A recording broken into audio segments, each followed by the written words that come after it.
Hi guys, welcome to another Alex Breck's Banter podcast show. I'm delighted today to welcome a friend of mine and a great Scottish author, Billy McLaughlin. This is going to be onto our podcast show, and also we can wave now for people that are watching this on my new Alex Breck author YouTube channel. So hopefully you'll catch up with us in either of these two mediums.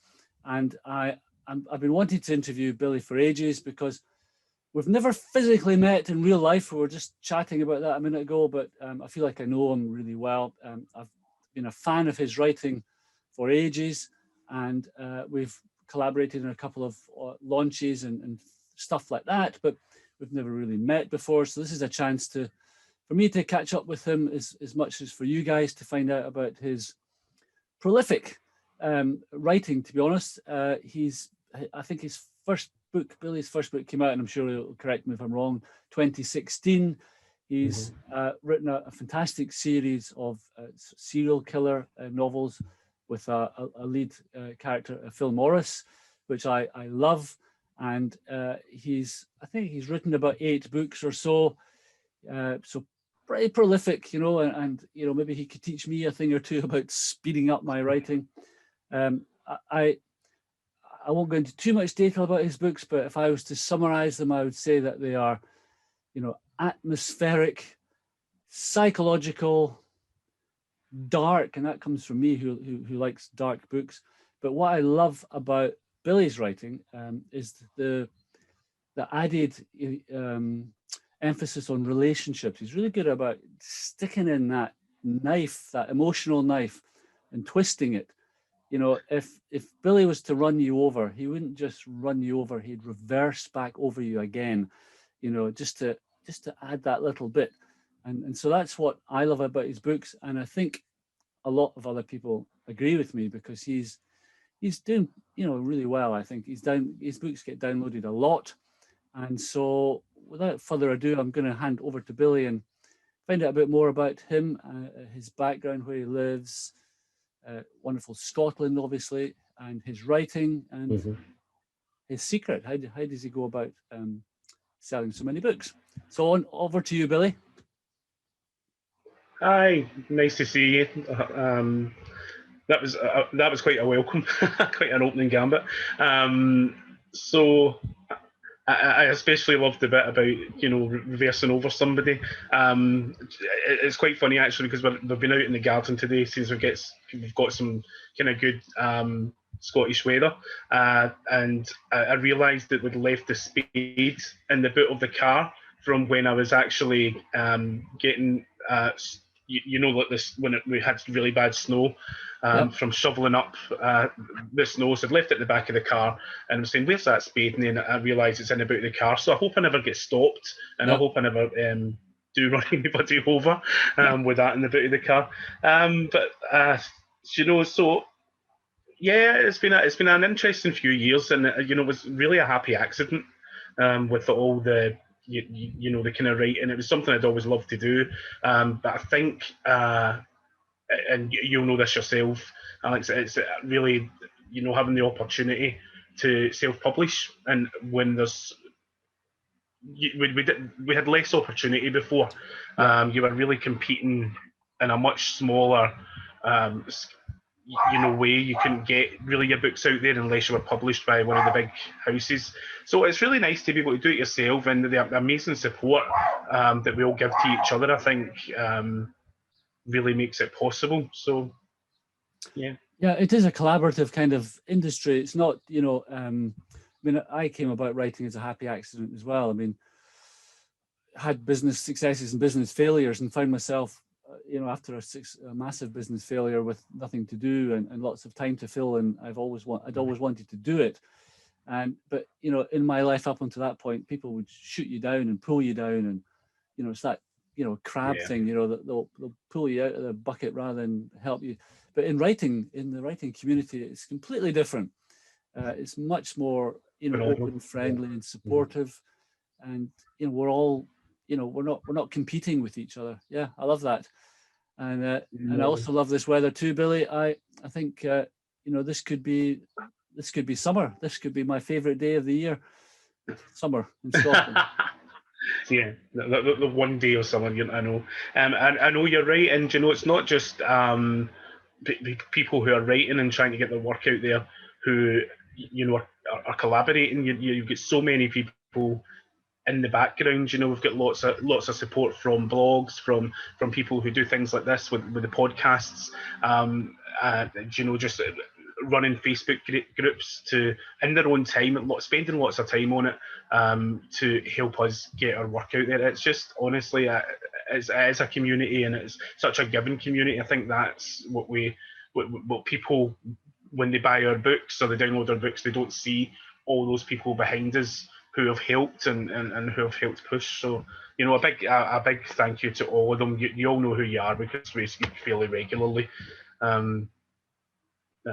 You've got a very good fan base. You've got a very a big, raving Fantastic, fans, yeah. I would call them. So, yeah, it's really important.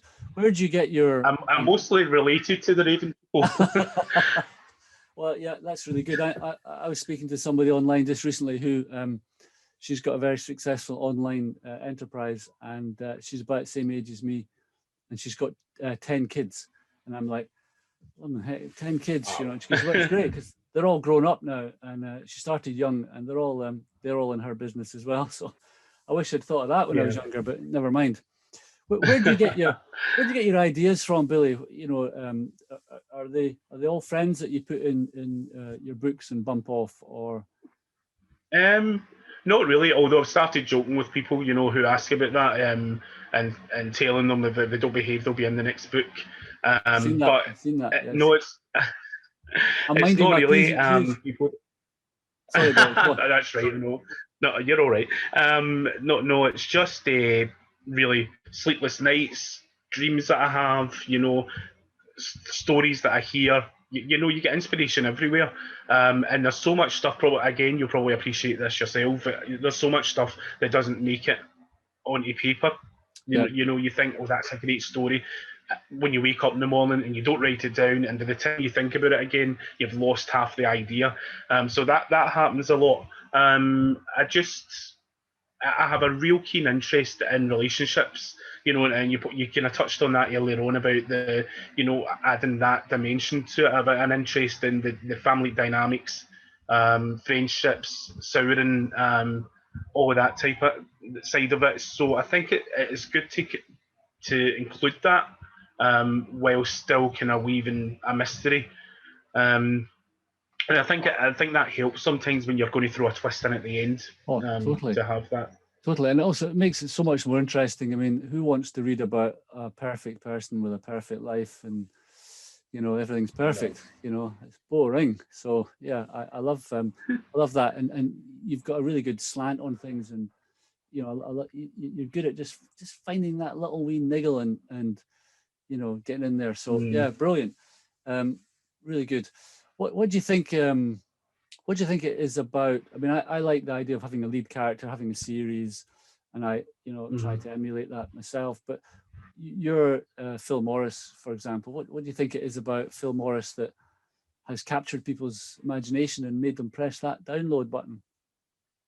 I think the feedback that I've had is that he isn't really that typical. He doesn't really appear to have that, kind of acidic edge to him. He's more just an ordinary guy. He's not trying to be a smart aleck. He's kind, he's thoughtful. He has, you see his off days. Those, if you read across the 4 books, there are days where he's just, to use a Scottish word, just crab it, and off his game. Fade away, but absolutely. And I think it's just that I love crime mystery, and I love when you read a character, and they are, particularly a female character who's really strong-willed, and they've got that wit and that real edge to them. But I felt when I was writing that character that it wasn't necessary. So I don't know. I think that's probably maybe what's captured, and maybe the development of the relationship with him and Kate as well has been nice to follow. Yeah, very much. And I look forward to the next one. So that leads me on to my next question. What you're working on this now, Billy? Well, the recent book, The Blood Runs Darker, has had a phenomenal response. I'm really thrilled with that. So I'm now working on the follow up to that, along with a few other things. Probably like yourself, it's not always possible to get writing. We're all so busy, even during these times where there's been a lot of lockdown and a lot of boredom. You're finding yourself occupying your mind in other ways. So I haven't done as much writing as I would like to have done. I have had a few messages from friends who have enjoyed the books, and they read them within 2 days, and then they're asking me, when's the next book coming out? And you've only just hit publish on the last one. It's like, let me have a breather. But so I'm working on the follow up to The Blood Runs Darker, which does have a title, but that could change. Are you going to tell us the title? We'll see how we go with that. Can we get a scoop? Can we get a scoop? Should I? It's all right if you don't. I don't know. Should I tell you the title? It's called, okay, I'll tell you because I'm pretty certain that I'm keeping it because I really like it. It's called The Blood of Atlantis. The Blood of Atlantis. I like that. Yeah, I like that. Yeah, write that down, and then you can come back to me when it changes. I mean, you're a brave man. I mean, I don't know how far off you are from finishing, but you're a brave man to come out with the title yet. But good. Yeah. Well, the plot's in place, and the kind of synopsis in place, all the characters are in place. It's just actually writing the thing, which is always, I try to plan ahead as much as possible so that I kind of know what the outcome is. And I've already started planning on book 3 of that series, and I also have a title that I'm not going to tell you for that because that is very subject to change. But so I kind of know where we're going, and where Rosie Cooper, who's the main character in The Blood Runs Darker, so I kind of know where she's going next and where I want to develop her. So yeah. So that was autumn, wasn't it? That was last autumn. It came out. Was it? It was November. It came out just ahead of Christmas, I think. Yeah. I was at your virtual launch for that. I remember that, but so it's quite good. I think you probably agree to keep the momentum going, and also whilst that book's fresh in your mind and also in your readers' minds, I guess. Yeah. Yeah, absolutely. Yeah, I wish. It's good. Sorry, go on. No, I was just going to say it's good because people are still asking me about Phil Morris. So there are future Phil Morris books planned. Yeah. I think it's just about getting. I think we're just giving him a little sabbatical. Yeah. Let's just say he's happy right now. Somebody else is dealing with the murder and the mayhem, and him and Kate are having a wee bit of time off. He will be back. I just don't know when. There are some books again that I've plotted.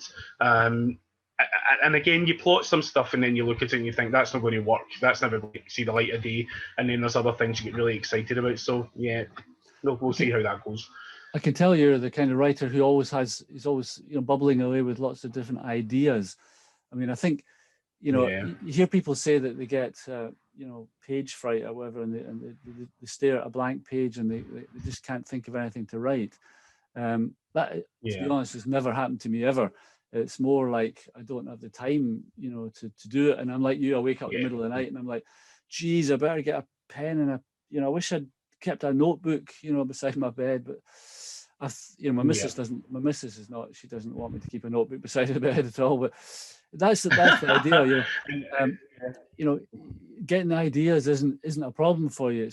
But would you say? I mean, I've spoken to a few writers who've said this over the last few months that the lockdown, all this pandemic stuff, has given a lot of us a lot more time to think about things. And you would think when you switch on the telly at night and you see all these celebrities coming out with a book about this and a book about that, and book after book after book, you'd think us authors who we're in the book writing business all the time, before the pandemic, we would be pumping the books out. But most writers I've spoken to, Billy, have said that the creative juices haven't been as flowing, over the last 12 months. They haven't haven't been writing as much. Would you agree, or what do you think? Yeah, I think well for me, there was still I was still working throughout it, so there was still that ongoing thing, and also the worry. A lot of the things you're seeing in the media, and not seeing people and not having that normal amount of interaction, and I think maybe created a bit of a wall when Yeah. it came to being creative. Yep. But I've still tried to write. I've still tried to come up with things, and I try not to worry too much about it if I haven't gotten something done quickly enough. Yeah. I think the first year that I released Lost Girl, and then In the Wake of Death, and then I was working on the third book of that series and did one in between, was The Dead of Winter, and I just felt everybody was saying write more, write more, write more, and the advice was from other people in the actual industry was keep writing. The more you write, the more you'll reach people. And I don't always know if quantity is as important as quality. So, a bit of a step back about that, and I think that helps you improve and learn what you didn't get right in the beginning. Yeah, I think we all probably, hopefully, get better. As we write. Yeah. I think I panicked at first about my first book probably was 10 years in the thinking about before I decided I was going to be a writer. And then I thought, my God, how am I going to get another one going? That second album kind of dilemma. But I'm like, the big follow up. Yeah, I think you just get more relaxed, and I think that's a sign that you're comfortable as an author, and you're going to have longevity as an author as well. You're not going to burn out because you're quite comfortable and relaxed about it. And I think, yeah, it's ready when it's ready. I think that's right. I think so. Yeah. For me, I think a wee bit. I mean, I live in a beautiful part of Scotland. I live miles away from most people. Yeah, I've seen it. It's stunning. The lockdown has been a kind of emotional, slightly suffocating blanket that's come down over us, and I haven't been able to meet people, and I'm a shameless eavesdropper. I mean, that's I've got big ears. I've got big ears, and I put them to use. My wife's always kicking me for blatantly listening to people, and I haven't had that opportunity. And you know what it's like, isn't it? You'll hear a fragment of a conversation, and you'll go, "Oh, I wonder what's going to happen next," and that sparks off an idea, and then before you know it, you've got the germ of a story. And we're not getting that opportunity. I know. It's not the same online. No, I know. It's not, but and you still see some funny things. You still see some funny things online, and I try to find humour where I can. And I did one of those, fun things on name a memory of me or something, or name it in one word, describe me. And my 18-year-old niece wrote nosy. She said I was really nosy, which I don't know if I agree with that, but I think you're right. I think we do. We have curious minds when you're finding inspiration for conversations and things, because a great difficulty for me was finding realistic dialogue for police officers when I don't really have that much insight. So you're kind of relying on what you might have seen on TV or what you imagine it might have been like. Yes, and I'm very curious. Yeah, no, good. No, well, I'm the same. Are you one of these authors that is really hung up on authenticity? You've got to get, you've got to describe the badge. Is the police badge on the right shoulder or is it on the left shoulder? Are you one of those people, or do you? No. Are you a pantser? Do you wing it? A little bit of both. I think I try to research. If I'm writing something, I do try to research, because I want you don't want somebody to read it who has knowledge and they're just saying this is a load of crap.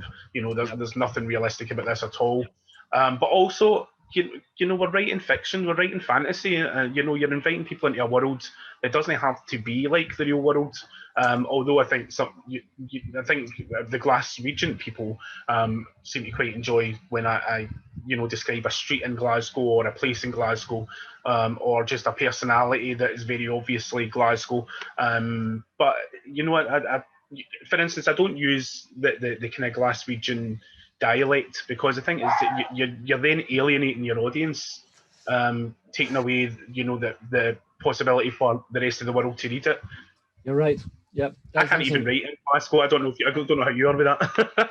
Well, I try it. I try it, but you're right. I use really strong slang less and less with my writing than I did to start with. I wanted it to be authentic, pure authentic, and all that. But it's not as bad now. But yeah, it's really funny you're talking about locations. I mean, I've been rereading some of your books lately, and what was it? Was it 4?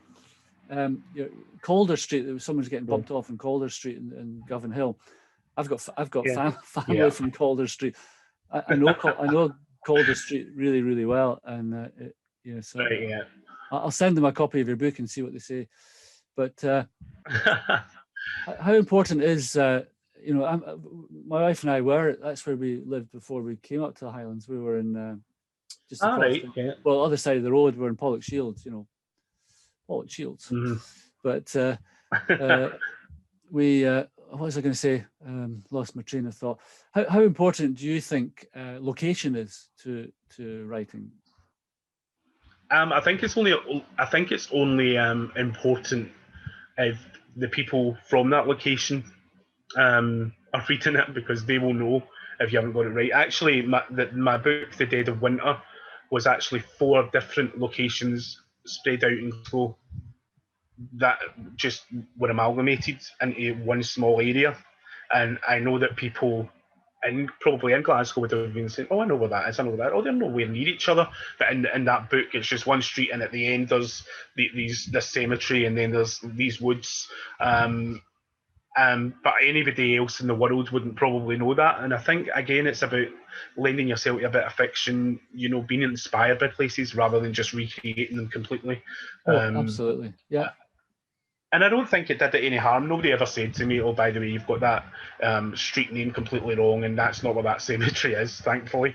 So I think you've hit the nail on the head. I mean, I love writing Scottish locations, and I love being in Scotland, but I also have lots of international stuff. And to be honest, to be totally honest, some of the places that I put in my books, I've read the newspapers from these places because the internet's a great thing, and we can all do that nowadays. If you want to go to San Francisco, you can read the San Francisco Chronicle on your laptop every morning, and it's almost like being there. And so you don't have to make it totally realistic, but I think if your writing is good, which yours is, you can draw people in to your fantasy world. It doesn't matter where it is. And I think it's the same about making things realistic. I'm like you. I like to do a bit of research.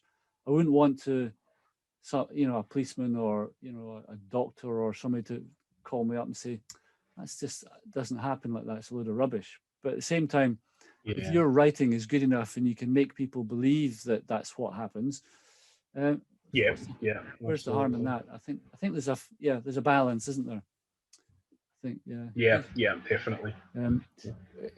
We're all stuck now at the moment, with this lockdown. I know you're a great holiday maker. If there's one place you could go in the world right now, money aside and pandemic and all that, another country, where would you go apart from Scotland?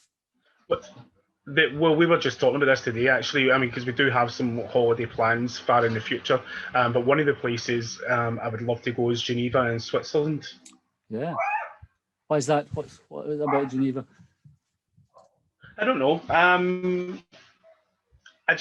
never been to Switzerland at all, and it kind of intrigues me.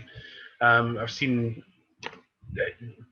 kind of tours of it online on YouTube, that type, and it just looks amazing. And it'd be something different from the usual. We do some city breaks occasionally. Just before the pandemic, that's my dog. You can hear in the garden. He'll be looking for some food from the barbecue. Okay. we did Rome just before. I know. We did Rome just before the pandemic in Prague that year, which were great. But I think just to try some different places that aren't just your typical tourist cities as well. Yep. But we do have. We've actually just cancelled a holiday. We're supposed to be in Spain the month after next. So we've delayed till next year. No, I don't think there's any point making any plans for travel this year. I don't think it's really I think realistically going to happen. It's a bit, it's a bit up in the air. And also, I think, I don't know about you, but you know what it's like when you go on holiday out of season, maybe when you're younger and you're skint and you go early or you go late. Like my wife's birthday's in October, not giving too much away. And so we used to sometimes go in October, and it's always cheaper, when we're younger. It was always like half the price going in October, but you turn up in some place that was just washed out and filthy, and everybody, all the hospitality staff were just totally fed up with you by then because they've been doing it all summer, and everything was starting to shut. The weather would be starting to go a bit crap, and so I think that's what it'd be like if we went on holiday in 2021. It's not going to be not going to be as good. I'm trying to save up because I think I'm writing a sequel at the moment to The Devil You Know, which was a standalone book, and which is my favourite book of yours. I have to say, I absolutely loved it. Oh, thanks very much. Well, a lot of people have said they liked it, and I wish I had written the sequel a bit like you're doing sooner after writing the original one. But my next Ridge Walker book is going to be set in New Zealand or Tasmania. That's part of the world I've never been, and so I think all things being equal, if I could press a button now, that's where I'd probably go. It's a hell of a long way away, isn't it? But when I said that to somebody else recently, what's dreaming about? Well, yeah, we can dream. The idea of being in a plane for 24 hours or whatever at this precise moment in time with a mask on and all that doesn't appeal to me at all. But so somebody said to me recently, they said, "That's great. You want to go to Tasmania?" I was going, "Yeah. Is that not really like Scotland?" And I was like, "Yeah." I'm like, typical. So I won't take you up any more of your time, Billy, because I know it is a gorgeous day out there, and it's for people who are, this is going to be on YouTube. They might see it from weeks from now, but this is Easter in Scotland. The sun is splitting the sky, which doesn't happen very often. Yeah. So I'm going to let you go out to your barbecue, and thanks very much for taking your time to talk to us today on the Alex Breck Banter Show. And all the best for your next book. I will be certainly one of the first people to be in the queue to buy it. So fantastic. All right. Well, thanks very much for having me on the show, and good luck. I hope it all goes well. I look forward to future episodes. Yeah, and maybe one day, we can meet up in real life at a real book launch or a real barbecue. Yeah, I'll be on this side of the screen yet. Cheers, Billy. I will catch up with you another time. No problem. Take care. Bye-bye.